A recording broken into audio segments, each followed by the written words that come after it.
Hello dear friends, welcome back to Manisha's book collection. आज मी तुम्हाला ऐकवणार आहे पु ल देशपांडेंच्या हसवणूकमधील तिसरी कथा. कथेचं नाव आहे बिगरी ते मॅट्रिक. पुन्हा ही कथा मी तुम्हाला छोट्या छोट्या भागांमध्ये ऐकवणार आहे. चला तर मग मी सुरू करते. बिगरी ते मॅट्रिक, एक भारी बिकट वाट.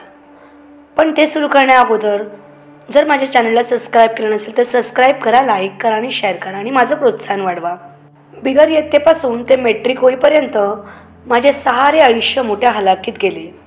शैशव, बाल्य, कौमार्य, पौगंड असल्या अवस्थांच्या जाळपोळीचा हा इतिहास आहे. तशी माझी काही म्युन्सिपाल्टीच्या दिव्याखाली बसून अभ्यास करायची परिस्थिती नव्हती. असती तर एव्हाना साध्या माणसासारखा माणूस होण्याऐवजी चरित्र नायक झालो असतो. मला कधी वारावर जेवावे लागले नाही, मधुकरी मागावी लागली नाही. आई जेवू घालत असे. बापाने भीक मागण्याची परवानगी घेण्याचा प्रसंग आणला नाही. वर्षाकाठी 2-4 अर्ध्या तुमानी आणि पैरणी मिळत. पैरणीऐवजी कॉलरचा शर्ट असावा असे वाटे. पण लहानांना करायच्यात काय रे कालरी, असे महादेवराव शिंप्याचे मत असे. याचे खरे कारण फार उशिरा कळले. त्याला कॉलरीचे शर्ट शिवता येत नसत. पण सणासुदीसाठी म्हणून ठेवणीतली पॅन्ट देखील होती. चांगली नवी भिगबाळी कानात घालून मुंज लागण्या इतक्या सुखवस्तू कुटुंबात मी जन्मलो होतो. ह्या भिगबाळीवर आठवले. हा अलंकार कान पिळायच्या जागेवरून कायमचा उठला, हे मला फार मोठे समाधान आहे. भिगबाळीसकट कान पिळून घ्यायची सालंकृत शिक्षा ज्यांनी भोगली आहे त्यांनाच माझ्या समाधानाच्या सुस्कारामागची पिळदार वेदना कळावी. वास्तविक ही चांगली सोन्या मोत्यांची मडलेली बाळी. तिला भिगबाळी करण्याचे डोहाळे कुणाला आठवले कोण जाणे. कदाचित एखाद्या भिक्षेट सोनाराने हा अलंकार शोधून काढला असावा आणि आपले नाव त्या बाळीला जोडून दिले असावे. पूर्वीच्या काळी स्वतःचे नाव शेवटच्या चरणात गुंपायचे तसे. सांगायचा मुद्दा, लहानपणी मला भिगबाळी होती, जरीची टोपी होती, परंपरेने चालत आलेला मखमलीचा सूट होता. तसे काहीही कमी नव्हते. पण बालपण सुखात गेले म्हणताना जीव अडखळते. माझ्या तथाकथित रम्य बालपणाला तडा पाडण्याच्या श्रेयाचे पहिले मानकरी दामले मास्तर हे नाव धारण करणारे कर्दनकाळ होते. आमच्या मुंबईच्या बाल्या लोकांची एक सवय आहे. कुठेही मांजर दिसले की हातात जे काही असेल ते फेकून त्याला मारतात. ह्या 2 जमातींचे पूर्वजन्मीचे जे काही वैर असेल त्याचा ह्या जन्मी सूड काढतात. मांजराच्या बाबतीत जे बाल्याचे तेच मुलांच्या बाबतीत दामले मास्तरांचे असे. या विभूतीचे चित्र भरपूर हिरवा रंग हाताशी ठेवल्याखेरीज काढणे अशक्य आहे. ते रोजच्या दाढीबरोबर गोटाही रोज करून घेत असावे, कारण घाम पुसायला टोपी काढली की डोक्यावरचे एरंडीचे पान आणि गोट्याचा हिरवा रंग हे मिसळून जायचे. दाढी हिरवीगार असायची. डोळे इतके हिरवे होते की पुढे नानांचे हिरवे डोळे नावाची ओळ पाठ करायला माझ्यापुढे दामले मास्तर उभे राहत असत. एवढ्याने भागले नाही म्हणून ते हिरव्या रंगाचा डगला घालायचे. हातात हिरवागार चिंचेचा फोक असे. उजव्या हाताला लांबलचक हिरवे बोट फुटल्यासारखा तो ते हातात सदैव वागवीत. सकाळचा दूधवाला त्यांना दुधाबरोबर एक फोक आणून देत असावा. या सगळ्यांच्या जोडीला बाकीच्या हिरव्या रंगाला फिके पडणारे अत्यंत हिरवट बोलणे. आपल्या ताब्यात 4 घरची पोरंही केवळ चिंचेच्या फोकाने फोडून काढण्यासाठीच पाठवण्यात येतात, असे त्यांनी शिक्षकीचा पेशा स्वीकारला त्याच दिवशी ठरवले असावे.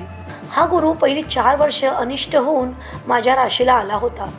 त्या काळात प्रत्येक वर्गाला स्वतंत्र खोली आणि स्वतंत्र मास्तर अशी चैन परवडत नसे. 5व्या जॉर्ज बादशहाच्या कडक पहाऱ्याखाली एका तबेलावजा जागेत शाळा भरे. एका वर्गाला 2-2 बाकडी पुरत. मेंदीवरच बिगर इयत्ता, 1ली, 2री अशा पाट्या असत. फक्त 4थीच्या वर्गाला स्वतंत्र ओसरी असे आणि निराळे मास्तर. 3 वर्ग दामले मास्तर हाकीत आणि बिगारी हा वर्ग मानला तर 4. दामले मास्तर चौफेर शिकवीत. एका तोंडाने 2रीला हिशेब, हाताने 1लीतल्या मुलाच्या विधात्याने केवळ शिक्षाच करण्यासाठी निर्माण केलेल्या भागावरून चिंचेचा फोक उठवण्याचे कार्य, 3रीला शुद्ध लेखन. तेवढ्यात एखाद्या मुलाने धरलेले अंगठे सोडले की बघताय हा माशा आणि मधूनच तपकीर ओढले. एवढ्या क्रिया जोडीने चालत. त्या तबेलातल्या गरीब प्रजेवर एखाद्या सुलतानासारखे ते राज्य करीत. त्यांच्या बोलण्यातला कुठला भाग कुठल्या वर्गासाठी आहे हे आम्हाला शोधून काढावे लागे. एका हौदाला हणम्या सोलून काढीन.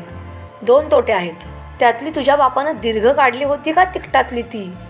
100 वेळा लिही तिखट. एका तोटीतून जुन्या पुढे ये, कर हात पुढे, तुम्ही पाट्या पाडा रे, गोंद्या कान धर त्याचा, पाणी सोडलं तर 2 तास, कवळे परकरातून काय खातेस? 35 मिनिटे तो मांग शेजारच्या भंग्याशी बोलतोय. पाहतोय मी पाहतोय. 20 सेकंदात रिकामा होतो. दुसरा नळ सोडला तर, ए रेड्या उभा राहा बाकावर, नाडी काय चोखतोयस? बाप उपाशी घालतो काय तुझा? तर 2 तास 45 मिनिटं. हां, शुद्ध लखन काढलंयस का? हागलायस पाठीवर? पुन्हा काढ. आज वागळ्यांचा विन्या का नाही रे आला? चुप, काय नको झाला त्याच्या घरी आणायला. उठले सगळे मर्तिकाला निघाल्यासारखे आणि 10 सेकंदात भरतो. ह्या सगळ्या गुंत्यातून गणित घेणारा वर्ग गणित टिपून घेई. रेड्याला नेमके आपल्याला हाक मारल्याचे कळे.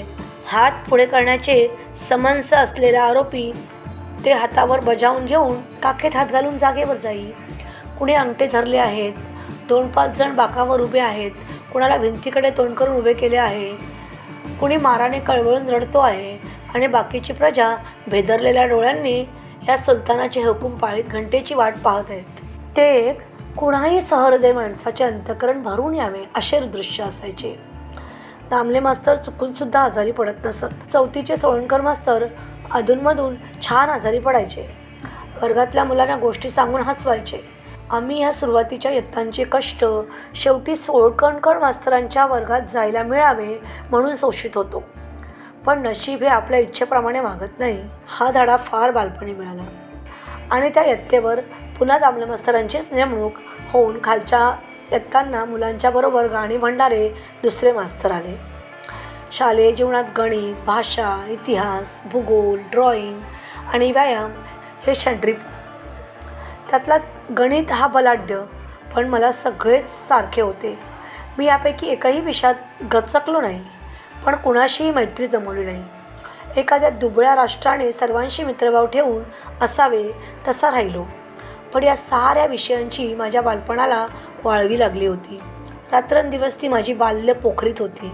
मी पाडे धडधडा म्हणत असे, पण घाबरून त्यातल्या 13, 17, 19, 23 आणि 29 यांच्या पाड्याला मी आजही भीतो. त्या संकटातून सुटत 20च्या किंवा 30च्या पाड्यावर आलो की आपल्या पोटात एक चिमुकले भांडे आहे आणि त्यात जीव नावाची वस्तू पडल्यावर गार वाटते. याचा मी प्रत्यक्ष अनुभव घेतलेला आहे. मॅट्रिक नावाच्या जीवावरच्या दुखण्यातून उठल्यानंतर पुन्हा माझा कधीही हा 13, 17, 19, 29शी संबंध आला नाही. पाऊणकी, सवायकी, अकराकी, आऊटकी ह्यातली प्रत्येक गतजन्मीची चेटकी आहे यावर माझा नितांत विश्वास बसायचा. चेटक्या लहान पोरांना पळवतात म्हणे. ह्या चेटक्यांनी माझे बाल्य पळवले. दामले मास्तरांना बाल्य आलेच नसावे. माझ्या वर्गातल्या आजच्या वांगणकराने एकदा मला हळूच सांगितले होते की ते खरे हरणटोळ आहेत, पण दिवसा मास्तराचे रूप घेऊन येतात. सगळी पोरे त्यांना हळूच हरणटोळ असाच उल्लेख करीत. हरणटोळ नावाचा हिरवाचार साप म्हणे माणसाच्या टाळूचा चावा घेतो. दामले मास्तरांनी आमच्या चिमुकल्या डोक्यांची तीच दुर्दशा चालवली होते. पाढे, हिशेब आणि गणिते ही त्यांची आवडती हत्यारे. आम्हाला डोक्याबरोबर डोळे बिघडवणाऱ्या बारीक टायपात छापलेले गोखल्यांचे अंकगणित असे. इतके क्रूप पुस्तक त्यानंतर माझ्या पाहण्यात नाही. गणितवाले गोखले तेच गोपाळकृष्ण गोखले हे कळल्यावर पुढच्या सर्व पिढ्या त्यांना सोडून गांधींच्या मागे का गेल्या हे गणित मला अचानक सुटले. अलीकडेच मी एक गणिताचे पुस्तक पाहिले. ते गणिताचे आहे यावर माझा विश्वासच बसेना. गणिताच्या पुस्तकात चित्रे? माझ्या नाचलेल्या बालपणी ड्रॉइंगच्या पुस्तकात देखील ज्या रेघोट्या असत त्यांना चित्र म्हणणे जीवावर येई. भूगोलाच्या पुस्तकात एकच चित्र राजाबाई टॉवर आणि वसईचा पूल असा निरनिराळा मजकूर घालून छापले होते.